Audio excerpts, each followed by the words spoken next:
श्री दत्त जयंती है। आज का दिन बहुत बड़ा,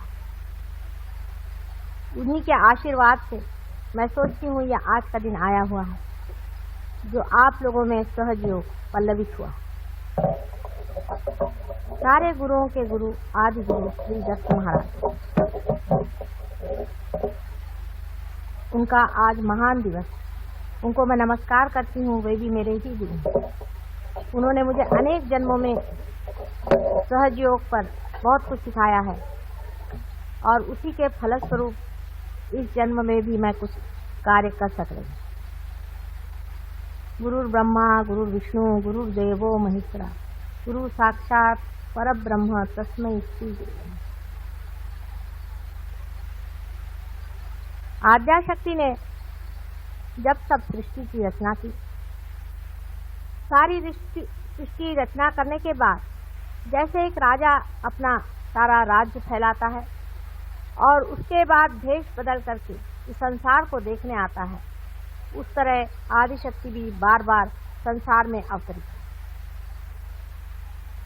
लेकिन चाहे शक्ति कितनी भी ऊंची हो, उसे एक मनुष्य गुरु की जरूरत है। मनुष्य का स्थान उस शक्ति से भी ऊंचा।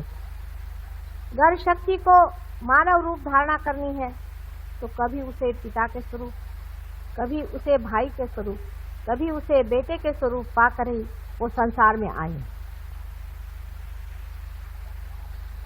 सर्वप्रथम ऐसा ही समझे कि ब्रह्मा विष्णु महेश तीन देवों से जब सारी सृष्टि की रचना की,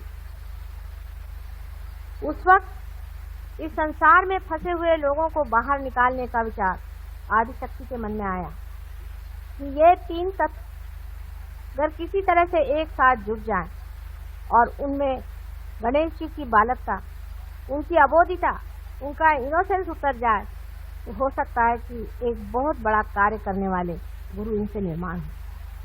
सती अनुसया के रूप में उनका साक्षात, ये एक ही ऐसी सती संसार में है जिसने ये इंसान को तारण का विचार, एक बहुत बड़ी बात। ये तीनों बालक अनुसुया के पास, अनुसुया का अर्थ यह है जिसमें असूया नहीं, जो किसी से मत्सर नहीं करता, जो सर्वतः प्रेम होता है, उसमें मत्सर आदि, क्रोध आदि ऐसे नगण्य क्षुद्र विचारों का कहाँ से स्थान है। जिसमें कोई भी असूया नहीं, ऐसी अनुसुया, उसकी परीक्षा लेने ये तीनों भी ऐसा कहा जाता है कि उनके दरवाजे गए और उस वक्त उन्होंने अपने तेज बल, ये तेज बल क्या था? ये यही माँ का प्रेम, अत्यंत दिव्य शक्तिशाली माँ का प्रेम जो उन पर बरस पड़ा और वे छोटे बच्चे हो गए। उन्हीं का एकाकार स्वरूप श्री दत्त महाराज है। एक अजीब सी विभूति है, इसका कि कितना भी वर्णन किया जाए तो कम है और समझाया जाए तो भी समझ से परे। ऐसे त्रिगुणों से भरे हुए श्री दत्त महाराज आदि गुरु के रूप में संसार में आए और उन्होंने अनेक बार इसकी शिक्षा दी कि भव सागर को किस तरह से पार किया जाए। कल मैंने आपसे बताया है कि हम संसार में अनेक धर्म बना करके लड़ाई कर रहे हैं। इसी एक श्री दत्त के अवतार अनेक बार संसार में आए। उनमें से जैसा कि मैंने आपसे कल बताया था, राजा जनक जो कि जानकी जी के पिता थे, वे भी और कोई नहीं थे पर इन्हीं दत्तात्रेय जी के अवतार। उसके बाद मच्छिंद्र नाथ, आपने नाम सुना होगा, वे भी उन्हीं के अवतार। उसके बाद जोरास्टर जो 3 बार संसार में आए, वे भी उन्हीं के अवतार। उसके बाद मोहम्मद था जो कि साक्षात उन्हीं के अवतार थे। और जब उनसे बहुत बार पूछा कि भाई तुमसे भी तो पहले कोई आए होंगे, तो उन्होंने कहा कि आए थे, एक मोहम्मद था। फिर उनसे पूछा कि भाई उससे पहले कौन था? कहने एक मोहम्मद था। मोहम्मद माने जो प्रेज होता है, जिसको प्रेज लगती, जिसकी प्रेज की जाती है, जो स्तुति पात्र है, वही स्तुति पात्र है जो संसार का तारण कर। वही सारे मोहम्मद जो आए थे, वही सारे दत्तात्रेय जी बार बार संसार में आते हैं। उसके बाद नानक, गुरु नानक, उनकी अगर आप वाणी पढ़ें, उनकी अगर आप बातें पढ़ें तो आपको आश्चर्य है कि उन्होंने हर बार सहज में ही बात करी। उन्होंने कहा कि सहज समाधि लीला। उन्होंने कहा है काहे रे बन खोजन जाई, सदा निवासी सदा अलेपा तो है संग समाई। पुष्प मध्य जो बास बसत है, मुकुर माही जस छाई। तैसे ही हरि बसई निरंतर, घट ही खोजो भाई। घट ही खोजो, अंदर ही है, अंदर ही उसे प्राप्त करो। हम तो कविता गा रहे हैं, गाना गा रहे हैं, जो उन्होंने हमें डिस्क्रिप्शन दिया था उसे रटे जा रहे हैं। हृदय के ही अंदर बसे हुए इस परम तत्व को खोजने की बात अनादि काल से यह आदि गुरु बार बार जन्म संसार में ले करके और कर। मोहम्मद साहब की जो लड़की थी, कल भी मैंने बताया है, इसके बाद शिया जाति शुरुआत। मुसलमानों में शिया नाम की जाति, शिया शब्द जो है वो शिया से आया। शिया से आया हुआ शब्द शिया हो गया। शिया माने सीता जी। आप अगर यूपी में जाएं तो सीता जी कोई नहीं कहता है, सिया जी सब कहते। सियावर रामचंद्र की सब सिया का नाम लेते। वो स्वयं सीता जी की स्वयं आदिशक्ति। और उनके जो दो बेटे हुए थे, हसन और हुसैन, जिन्होंने कितने ही दुष्टों का नाश किया। उसके बाद तंग आकर के जब वो भी मर गए, उसके बाद दूसरे जन्म में उन्होंने सोचा कि अहिंसा को प्रस्थापित किया जाए, हिंसा से कुछ काम नहीं बना। एक नया एक्सपेरिमेंट करने के लिए उन्होंने बुद्ध और महावीर के रूप में जन्म।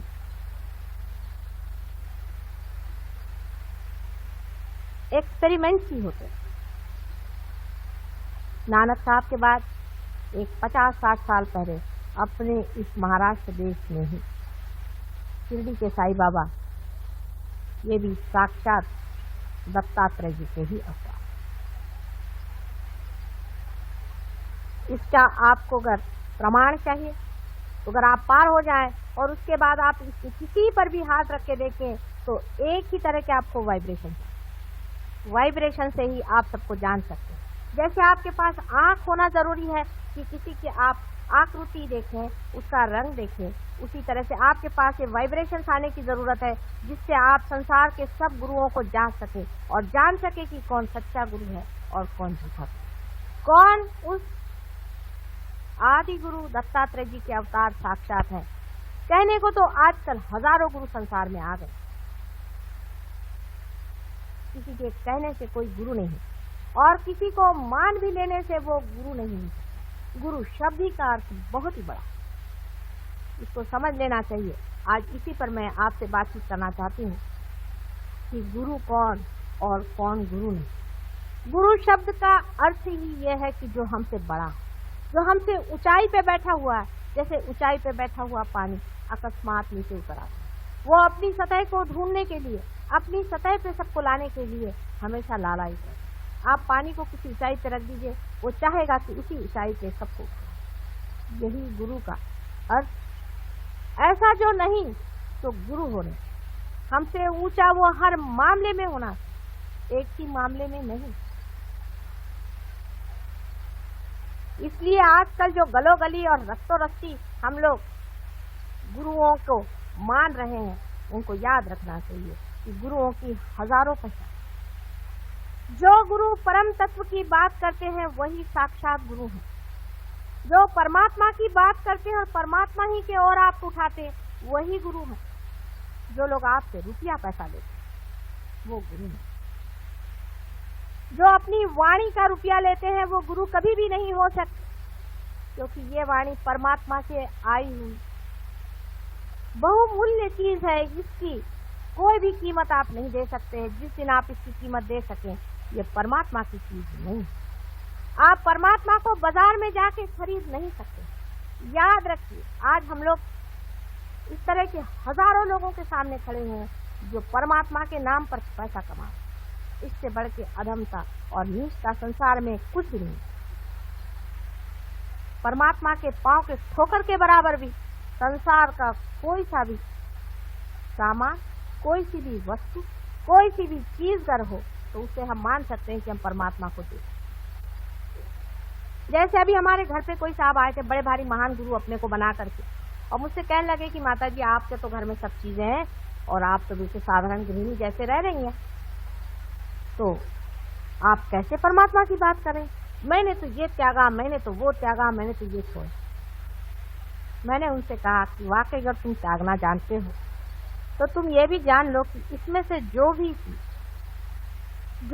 चीज तुम सोचो कि मेरे प्रभु के चरणों के धूल के बराबर भी, उसके कणों के भी बराबर है, तुम उठा के लो, लेकिन तौलना बराबर। इधर उधर देखा उन्होंने, ये वो देखा, इसके बाद तो सच पका गए। मैंने कहा क्यों, कोई चीज नहीं मिली? नहीं, इसके बराबर तो कोई नहीं।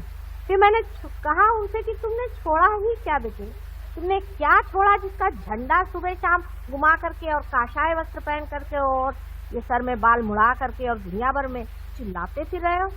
क्या छोड़ा तुमने? यही पत्थर, ये मिट्टी। असल में सहयोग इसीलिए घर गृहस्थी में बैठे हुए साधारण लोगों में ही पनपता है। जो अपने झंडे गाड़ते हैं उनमें कभी भी सहयोग नहीं आता। जो लोग सहज सरल भाव से रहते हैं, परमात्मा के दिए हुए ऐश्वर्य में, उसके आनंद और सुख में सहज से प्रेम पूर्वक रहते हैं, ऐसे ही लोग, ऐसे ही मध्य स्थिति के लोग परमात्मा को पाते। गुरु का मतलब अब आपको समझना चाहिए कि जो लोग काशाय वस्त्र पहन करके पैसा इकट्ठा करते हैं वो लोग कभी भी गुरु नहीं। जिनके पास टूटी हुई साइकिलें थी और आज इम्पाला में घूम रहे हैं वो कभी भी गुरु नहीं हो सकते। जो आदमी परमात्मा को पाया हुआ है वो चाहे जमीन पे सो जाए और चाहे वो महलों में सो जाए, आराम से। इसके लिए जनक राजा का मैं आपको एक उदाहरण, जनक राजा के पास में नचिकेता करके एक बड़ा भारी आर्थ गया था। पहले तो वो शंका से व्याकुल था। उसने अपने गुरु से कहा कि ये एक गृहस्थ में है, ये राजा है, इसके यहाँ तुम क्यों जाते हो, इसके आगे तुम क्यों झुकते हो, इसके चरण क्यों छूते हो, ये तो एक गृहस्थी आदमी है। तो उन्होंने उनको कहा कि अच्छा तुम राजा जनक के यहाँ जाओ और उनके यहाँ, आप जानते हैं कि उनको विदेही कहा जाता है, देहाती। नचिकेता जब उनके साथ जाके रहा, उसने देखा कि उनके यहाँ इतना ऐश्वर्य है, इतना पैसा है, लोग बाग खाना पीना खा रहे हैं, आराम से रह रहे हैं, राजा सब खाना खाते हैं, घूमते हैं फिरते हैं, बाल बच्चे हैं, ये आदमी कैसे हो सकता है परमात्मा को जाने। दूसरे दिन उसने कहा कि मैं तो जा रहा हूँ, अभी इसी वक्त मैं चला जा रहा हूँ, मुझे यहाँ रहने का नहीं। उसका अच्छा चलो पहले नहाने तो चलो, नदी पे नहाने जाए। उनको अपने साथ सरजू नदी पर नहाने ले गए। नदी में नहाते वक्त एकदम से किसी ने आके बताया कि हे राजा तेरे तो घर में आग लगी, रजवाड़े में सारी आग लगी हुई। राजा जनक ने कहा कि लगने दो, अभी तो मैं ध्यान में हूँ। हंस के कहा, जरा घबराए। उसके बाद लोगों ने कहा कि सब तुम्हारे घर वाले भाग गए, आग तुम्हारी तरफ आ रही। तो उन्होंने कहा जाने दो, अभी तो मैं ध्यान में। उसके बाद उन्होंने कहा कि अरे भाई आग यहाँ तक आ गई, तुम्हारे जो बाहर आभूषण और वस्त्र पड़े हैं ये भी चले जाएंगे, वहां जो रक्षक थे वो भी भाग गए। तो ये नचिकेत जो अंदर नहा रहे थे उनके एक दो जो कपड़े बाहर पड़े हुए, वो उन्होंने सोचा अगर ये जल जाए तो मेरा क्या हाल होगा, तो भागे बाहर। उन्होंने अपने कपड़े पकड़े, तो भी ये ध्यान में मत। जब ये लौट के आए उसको बड़ा आश्चर्य, तो उसने उनसे पूछा कि राजा आपको कोई चिंता नहीं है कि आपके कपड़े आदि सब कुछ जल जाते और फिर आप क्या ऐसे ही घूम। तब उन्होंने कहा जो मिथ्या है वो मिटने ही वाला, तो कोई बचाने की जरूरत नहीं, जब तक है रहने दीजिए और नहीं है तो जाने। यही बात है। जो गुरु मिथ्या को मिथ्या नहीं समझते हैं उनके पास आप क्या ढूंढने जा रहे हैं। हमारे ससुराल में एक किस्सा है कि एक बार ऐसा हुआ कि कोई बाराती आए और बारातियों ने कहा कि हमारे ये कुछ आप ऐसी व्यवस्था करें कि हम दही बड़ा खाएं। बारातियों के जरा नखरे होते हैं और जाड़े के दिनों में लोगों ने कहा कि भाई इस वक्त दही बड़ा बनाना बहुत मुश्किल है, क्योंकि जाड़े में दही बड़ा शाम के वक्त बनाया नहीं जाता। कब बस हम तो दही बड़ा खाएंगे, अब इसी वक्त लाइए आप दही बड़ा।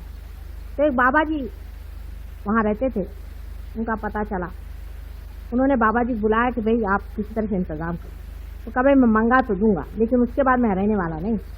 अच्छा ठीक है मंगा दीजिए। उन्होंने एक खिड़की बंद कर दी, दूसरी खिड़की बंद कर दी, दरवाज़ा बंद कर दिया और उसके बाद कहा कि देखो आ गया आपका दही बड़ा, खाइए। वहाँ सब दही बड़े आ गए, लोगों ने दही बड़ा खाना शुरू कर दिया, बड़े खुश हुए। बाबा जी भाग, रातों रात बाबा जी जान बचाकर भाग। लोगों को समझ नहीं आया कि बाबा जी क्यों भागे।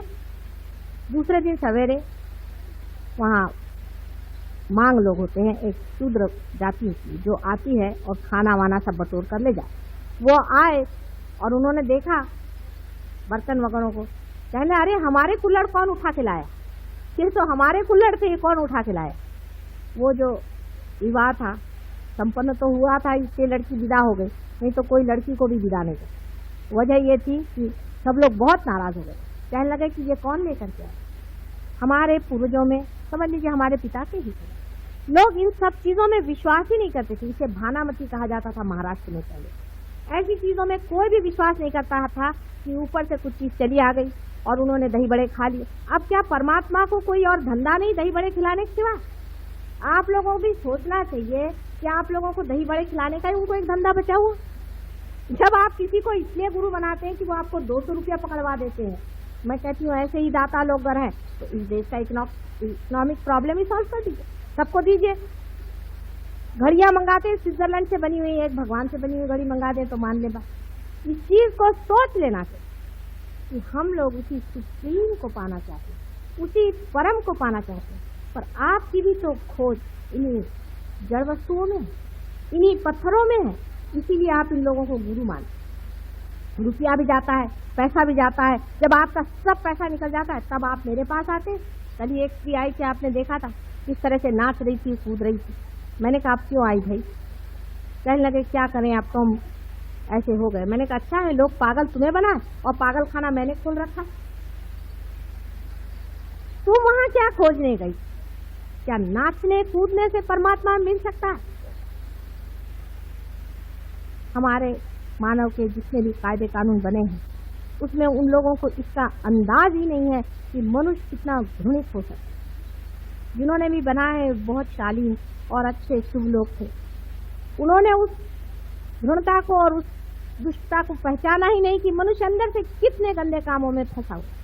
अगर वो लोग जान जाए तो नए कायदे बनाने पड़ेंगे इन लोगों को सबको पकड़ने के लिए। ईसा मसीह को तो इन्होंने उठाकर सूली पे चढ़ा दिया, तो आसान था, लेकिन इन लोगों को तो कोई पकड़ ही नहीं पाता जो रात दिन आपसे रुपया खसोट करके और आप लोगों का सर्वनाश करने पर लगे हैं और कल आपके बच्चों को पागल खाने में भेजने के लिए तैयार बैठे हुए।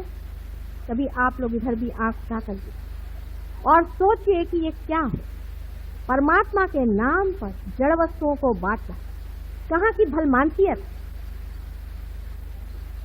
आप भी क्या कभी सोचते नहीं?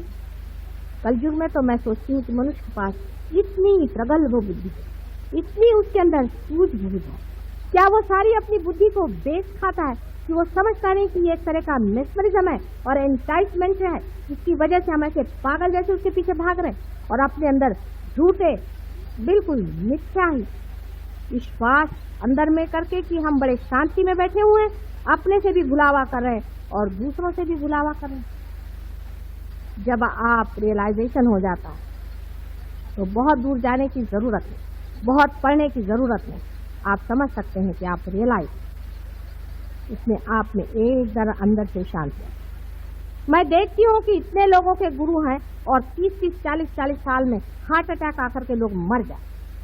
असंभव की बात है। अगर आप में रियलाइजेशन का जरा सा भी तत्व एक बार जाग उठा है तो हार्ट अटैक तो क्या कोई एक्सीडेंट भी होना मुश्किल है। ऐसे ऐसे उदाहरण हमारे अंदर है।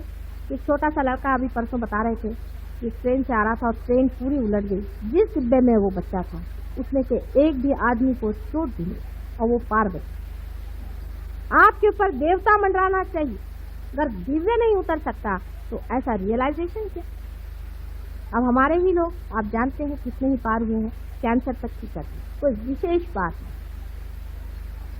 कोई विशेष हमारे ख्याल से बात नहीं। सिर्फ यही है कि इनको इसमें इंटरेस्ट नहीं है किसी को क्योर करने में, उनको रियलाइजेशन में ही इंटरेस्ट है, क्योंकि जो आनंद आपने पाया है वही आप चाहते हैं कि सब पाए। सहज नहीं है। अगर आपके पास रुपया पैसा है तो आप चाहते हैं कि रुपया पैसा खर्च करें, लोगों को खिला पिलाएं। ऐसे ही रियलाइज सोल भी चाहेगा मन में कि दूसरों की भी जागृति करे और पार करे और कर सकते। अगर आपके अंदर लाइट आई है उसके लिए कसम लेने की कोई जरूरत नहीं। कस्तूरी का अगर सुगंध आ रहा है तो उसके लिए कोई आपको कसम लेकर कहने की जरूरत नहीं कि यहाँ पे कस्तूरी का सुगंध। लेकिन कस्तूरी की खोज है किस, ये पहले अंदर सोच लीजिए, नहीं तो ऐसे चक्करों में घूमने की कोई जरूरत। एक साइड में तो हमारे ये लोग हैं जो कि हमारे सबकॉन्शियस से खेल, हमारे जड़ चेतन से, हमारे पास से खेल रहे। मैं ऐसे भी लोगों को जानती हूँ। इस खोज में मैंने बहुत गुरु घंटालों को देखा और सबके मैं हथकंडे जानती हूँ कि ये क्या क्या दशा करते हैं और किस तरह से जन्म जन्मांतर के लिए आपकी कुंडलिनियों का सत्यानाश है। मैं बहुत से ऐसे लोगों को जानती हूँ जो आपके पिछले जन्म की बातें बताएं, उसी से आप अभिभूत हो जाते। किसी ने कह दिया मैं तुम्हारा पति था। एक थी मेरे पास आई कहने, माता जी मैंने उनको अपना सर्वस्व दे दिया। मैंने कहा क्यों दिया तुमने? कहने मेरे से कह रहे थे कि मैं तुम्हारा पति। मैंने कहा तुम्हारा पति? बड़ी पातिव्रत्य है तुम्हें। अगर ऐसा ही पातिव्रत्य है तो जो मर गया पति, इसके लिए तो तुम इतनी मरी जा रहे हो, और जो तुम्हारा पति आज जीवित है उसका क्या हाल है? उसके प्रति कोई पातिव्रत्य नहीं। और ये जो एक पैसा खाओ वहां बैठा हुआ है उसको तुमने सारे जेवर दे दिए क्योंकि इससे तुमसे कहा कि वो तुम्हारा पति। फिर कोई कह रहे थे कि ये साहब हमसे कह रहे थे कि हम भगवान के अवतार, हम परमेश्वर। अरे कोई कहने को अपने देश में किसी को क्या लगता? झूठ बोलने में तो हम लोग पक्के माहिर हैं। कोई सी भी झूठ बोल दीजिए, इसको साइकोलॉजी में स्टिग्माइड पर्सनालिटी। आप पढ़ेंगे साइकोलॉजी तो आप समझ सकते हैं कि साइकोलॉजिस्ट ने भी इनका पता लगाया है। नहीं लगाया की बात नहीं, बड़े चोर लोग खड़े होकर के जो चाहे तो अंट शंट बकने लग जाते और लोग उसे विश्वास करने लग जाते। ऐसा बाइबल में भी कहा गया है कि ऐसे बहुत से संसार में आए, संभल के रहिए। कहने लगे हम भगवान। अरे भगवान है तो उसकी कोई शक्ति भी तो होती है। एक महाशय जी मुझसे कहने लगे, मैंने उनसे कहा कि आपके पास में इतनी औरतों का जमाघट क्यों भाई? आप दरवाजे बंद बंद करके ये क्या कर रहे हैं? क्योंकि भगवान के नाम पे ये काम क्या कर, क्योंकि किसी स्त्री पर बहुत उन्होंने अत्याचार किया था। मुझे आकर प्राइवेटली बताती। मैंने कहा तुम कोर्ट में जाके बताओ, ये आदमी पकड़ा जाए। उनको हम कोर्ट में कैसे बताएं? हमारे ऊपर आफत आ जाएगी, हमारी इज्जत है, हमारी फैमिली है। तो मैंने कहा जब तुम कोर्ट में नहीं बता सकती तो इसका कैसे पार हो? तो वो महाशय से जाकर जब मैंने कहा कि तुम ये क्या कर रहे हो, क्यों ऐसा पाप धो रहे हो, क्या तुमको इससे मिलेगा परमात्मा के नाम? तो उससे कहने लगा तुम्हें नहीं मालूम मैं श्री कृष्ण हूँ। मैंने कहा वाह भाई, शकल तो आपकी भूत जैसे और आप श्री कृष्ण बने। आप श्री कृष्ण कैसे हुए? मैंने कहा श्री कृष्ण को आप कितना जानते हैं? जिसने 5 साल की उम्र में कालिया का मर्दन किया था, उसके सर पे चढ़ के वो कहा। और मैंने कहा मैं आपकी दाढ़ी ऐसे नोच लूं तो अभी उठ नहीं सकेंगे। मजाक ही में मैंने कह दिया। बाद में सुना था किसी ने उनकी दाढ़ी आधा घंटा पकड़ी रही थी, वो हिलते रहे वैसे। मैंने तो यही कह दिया। ऐसे श्री कृष्ण पैदा होने लग जाए। दूसरे साहब कहने लगे कि मैं औरतों को इसलिए नग्न करता हूँ क्योंकि कृष्ण ने औरतों को नग्न किया। बताइए कहाँ की बेवकूफ़ी की बात है।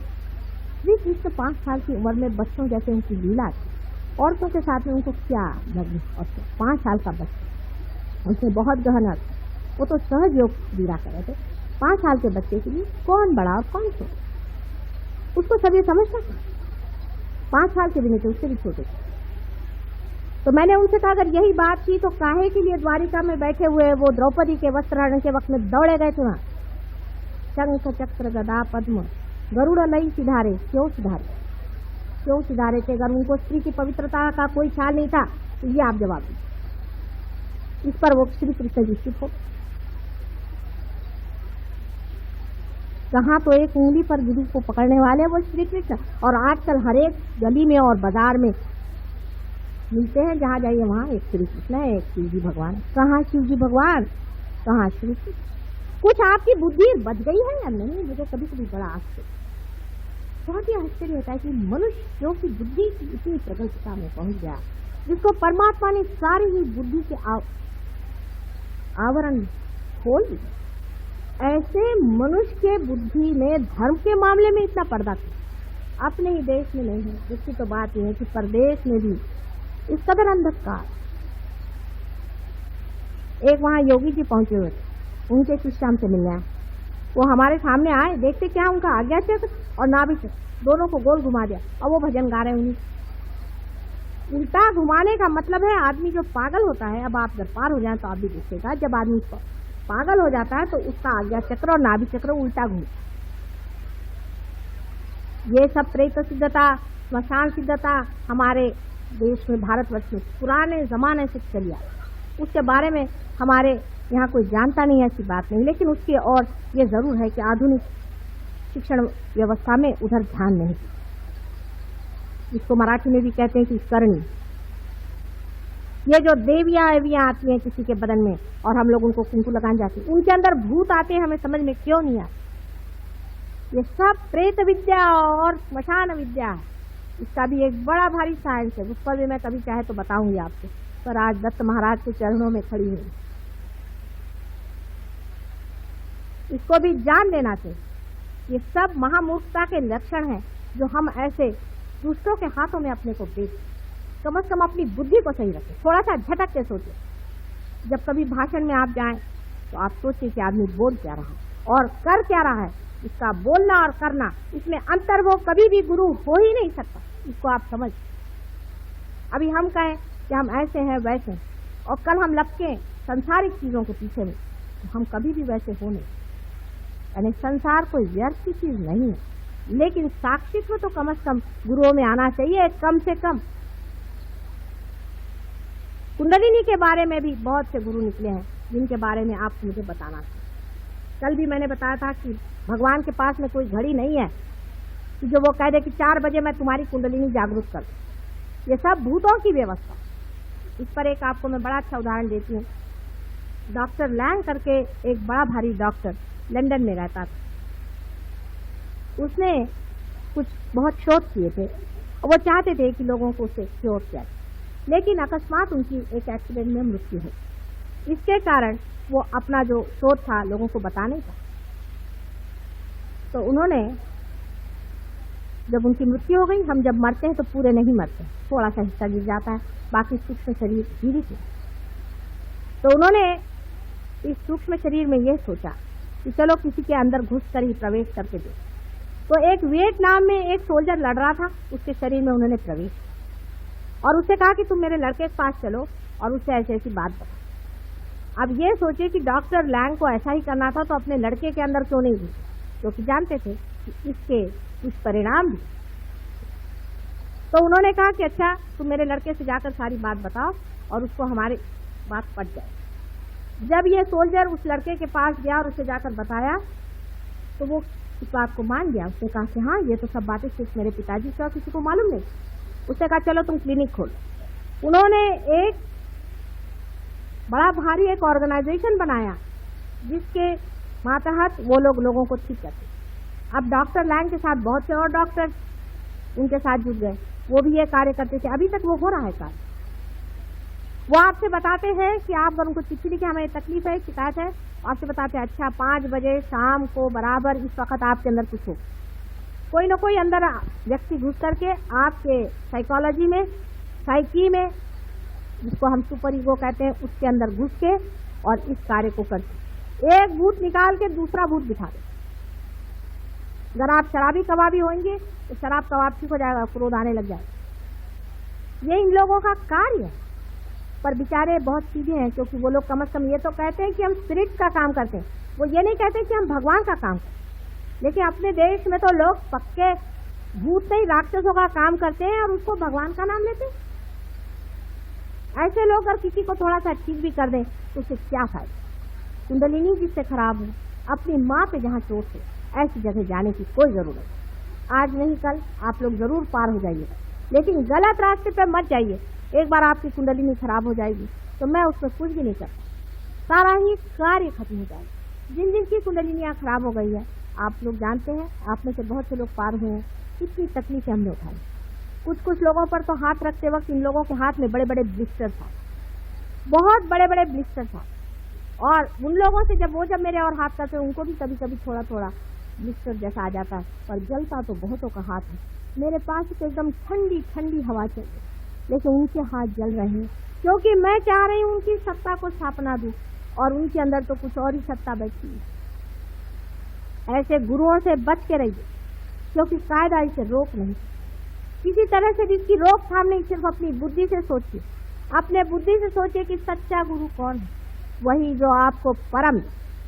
उस पर अभी मेरे एक औरत ने मुझसे सवाल पूछा था, बहुत मौके का सवाल था। उसे मुझसे पूछा कि क्या आपने और भी कोई रियलाइज सोल्स दुनिया में देखे हैं जो कि आपके पास आए बगैर हैं? ऐसे तो बहुत हो चुके और अभी भी हैं। तो इसी कारण मैं अपने बहुत से शिष्यों को लेकर कोल्हापुर से दूर 25 मील दूरी पर एक जंगल में, पहाड़ी के ऊपर 7 मील दूरी पर गगनगढ़ में आज उनका बहुत बड़ा उत्सव है, जिसके लिए मेरी सारी शुभेच्छा है। वहां पर एक बड़ा भारी जीव है, मैं इनको ले गई, मैंने कहा तुम ऐसे हाथ रखो, बस हाथ के सहारे की, इससे वाइब्रेशन आ रहे। माँ, ये कौन सा जीव यहाँ है, क्यों वो जंगल में चले गए? ये भी सोचने की बात है। जितने भी बड़े बड़े पहुंचे हुए लोग होते हैं जंगल में रहते। आपने नित्यानंद जी के लिए कहा, जो कि असली में बहुत बड़े पुरुष थे, कि वो अगर कोई भी आता था उनको पत्थर मारते थे और कहते थे भाग जाओ यहाँ से, निकल जाओ। हमारे नागपुर में ताजुद्दीन बाबा थे, उनके लिए भी लोग ऐसा बताते। वो तो जंगल में ही रहते थे बेचारे, अब वहाँ आबादी हो गई। क्यों ये लोग जंगल में भाग जाते हैं? उससे 2-4 कारण। अभी आपने देखा होगा, यहाँ छोटे बच्चे बैठे थे, उनके हाथ जल रहे थे, खूब यूं कर रहे।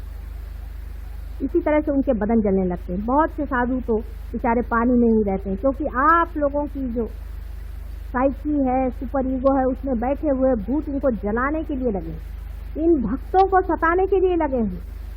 इसलिए वो जंगल में भाग के खड़े थे, क्योंकि आपको तो पता नहीं आप कर क्या रहे हैं, आपके वाइब्रेशंस आपको समझ कहाँ आते हैं। इसलिए बेचारे जंगलों में जाकर के बैठे हैं कि बाबा बचाओ ही। उनको तारण आरण वो कहाँ से करें? गगनगढ़ के महाराज का ही देखिए, उन्होंने बहुतों को तो ठीक किए, लेकिन क्या है, उनकी उंगलियां टेलीस्कोप के जैसे अंदर चली, पांव की उंगलियां भी ऐसे अंदर चली गई। बेचारे शेर पर या सिंह पर सवारी करते हैं, उसके बाद अलावा उधर से उधर जान।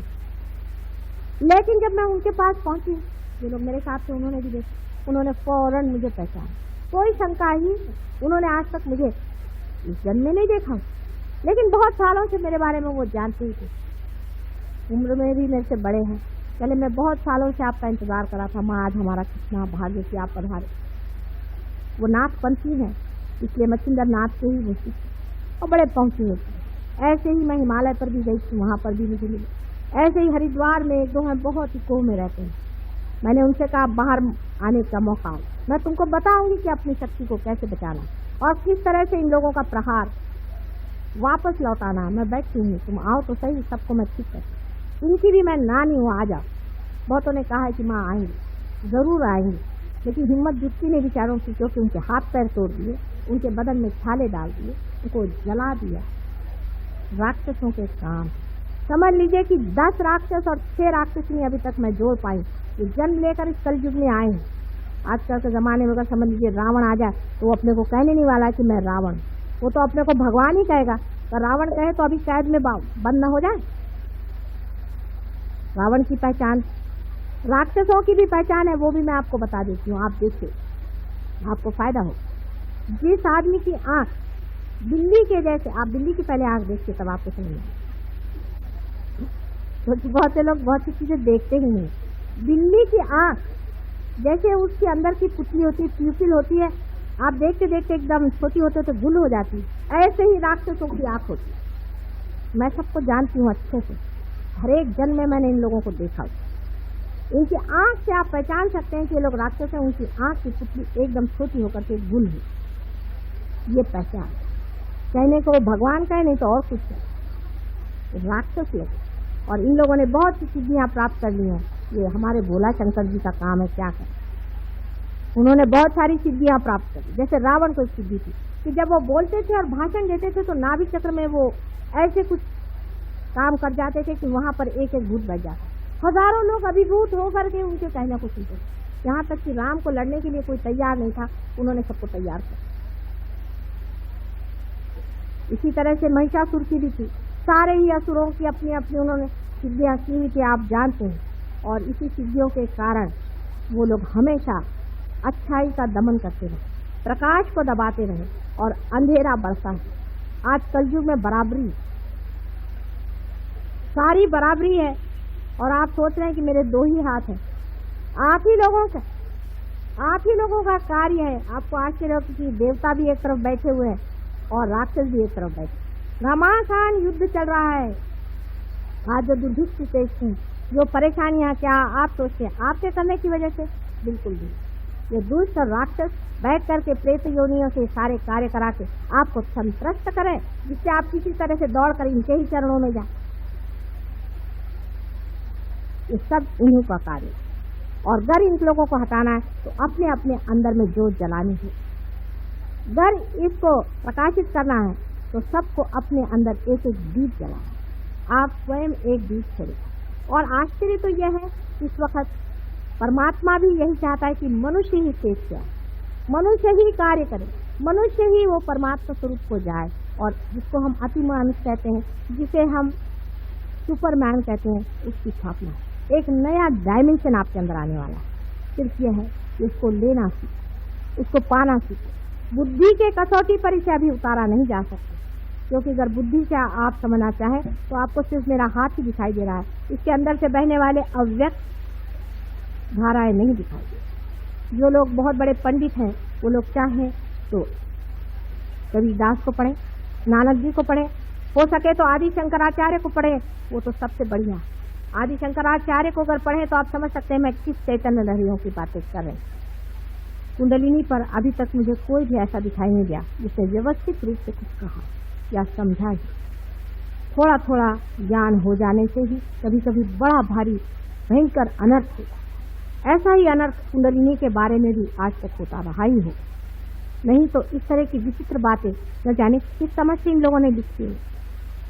लेकिन तो भी मनुष्य की दृष्टा स्थिति इतनी ऊंची है जैसे देवी भागवत आप पढ़ें, मार्कंडेय स्वामी की सप्तशती आप पढ़ें, आपको आश्चर्य होगा कि कितनी गहराई से, कितनी छोटे छोटे डिटेल्स में उन्होंने इस चीज को जाना। असल में जब तक आपका रियलाइजेशन नहीं होता तब तक सभी कुछ करना व्यर्थ। कृष्ण ने भी यही कहा था कि पहले उसको अंदर ही पालो, लेकिन समझने वाले ने समझा नहीं। वो पहले अंदर पालो, फिर कहते बाहर तुम लड़ने जाओ। उनका मतलब था तुम साक्षी हो जाओ। साक्षी होने के बाद तुमसे हो रहा है अकर्म, चला जा रहा है, आप कुछ करते ही नहीं। वो ईगो ही खत्म हो गया, वो सुपर ईगो ही खत्म हो गया जो करता है, करने ही वाला टूट जाएगा। ये वो कह रहे थे, लेकिन जब माना नहीं तो वो तो डिप्लोमैट थे, राजकारणी थे। कृष्ण की भी अपनी एक तरह के गुरुत्व है, उनका गुरुत्व बड़ा मजेदार है, बड़े भारी राजकारणी थे। इसको मैं कहती थी एब्सोल्यूट प्योर पॉलिटिशियन। ऐसा बड़ा पॉलिटिशियन था वो, और वो सबको जानता था कि इन महामूर्खों को ठीक करने का यही तरीका। जिस वक्त में कि एक बच्चा है वो अपने घोड़े को गाड़ी के पीछे बांध करके हाँक रहा है, तो बाप आकर के कहता है चलने दो घोड़ा, ऐसे ही चलने दो, हाँकते रहो पहुंच जाओ। फिर बच्चा जब हार कर सोचता है घोड़ा चल ही नहीं रहा, तब उसको फिर समझ में आता है कि घोड़े को आगे करना चाहिए और तब हार। इसीलिए उन्होंने कहा कि अच्छा तुम कर्म योग करो। अब देखिए उसमें डिप्लोमेसी कृष्ण की दी। कृष्ण के जैसा भी गुरु मिलना बड़ा कठिन। ऐसा गुरु है कि उसके लिए बहुत ही बुद्धि की तीक्ष्णता और प्रखरता चाहिए। आज तक आपको किसी ने बात नहीं बताई होगी तो मैं आज बताऊंगी, आप सुन ली। उन्होंने कहा कि अच्छा तुम कर्म करो, लेकिन जो कर्म का जो फल है परमात्मा पे ये हो ही नहीं सकता, बिल्कुल एब्सर्ड कंडीशन। जब आप किसी चीज को कर रहे हैं और जान रहे हैं कर रहे हैं, आप उसको किसी और पे कैसे छोड़ सकते? घोड़ा पीछे करके ही हाँकने को कह रहे हैं। दूसरा उन्होंने कहा कि तुम भक्ति करो। देखिए इसमें भी देखिए बड़ा सुंदर है, तुम अनन्य भक्ति करो। जब दूसरा कोई नहीं रहे तब भक्ति कैसे होने वाली है? मतलब ये कि जब मिलन हो गया तब भक्ति किसकी करनी? उन्होंने कहा पुष्पम फलम तोयम, जो कुछ भी तुम मुझे दो मैं ले लूं। लेकिन देने के वक्त उन्होंने यही कहा है कि तुम अनन्य भक्ति करो। एब्सर्ड बात है क्योंकि एब्सर्डिटी पे ही आदमी का सर चकराएगा और तभी वो ठिकाने से आएगा। वो सोचते नहीं थे कि ऐसे आदमी क्या खिलाने वाली। पर मैं तो माँ हूँ, और माँ चाहे तो बात कहनी भी पड़े तो भी कह डालेगी कि बेटे ऐसा नहीं मानो। जब तक हो सकेगा तब तक कहेगी, गला फाड़ फाड़ कर अपने बच्चे से कहेगी। माँ का हृदय और होता है, इसे डिप्लोमेसी नहीं झेली जाती। बहुत देर, बहुत हो गया, बहुत खुद, बहुत परेशानी, लोग कष्ट इस चीज में भरमा गए। अब जरूरत है इस चीज को करने की, और हो रही।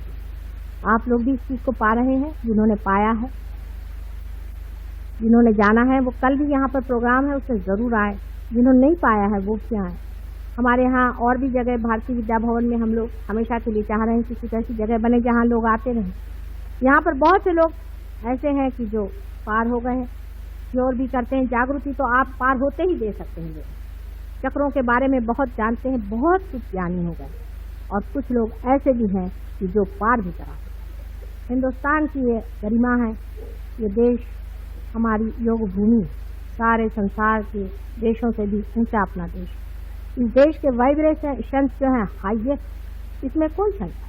और सारे ही संसार की भीड़ की हड्डी ही अपना देश है, और इसी में कुंडलिनी का स्थान है, जो सारे ही संसार को एक दिन ठीक कर सकती है। पर अभी तो सारे ही चक्र हमारे पकड़े। कुंडलिनी की गति ही मुश्किल हो रही है।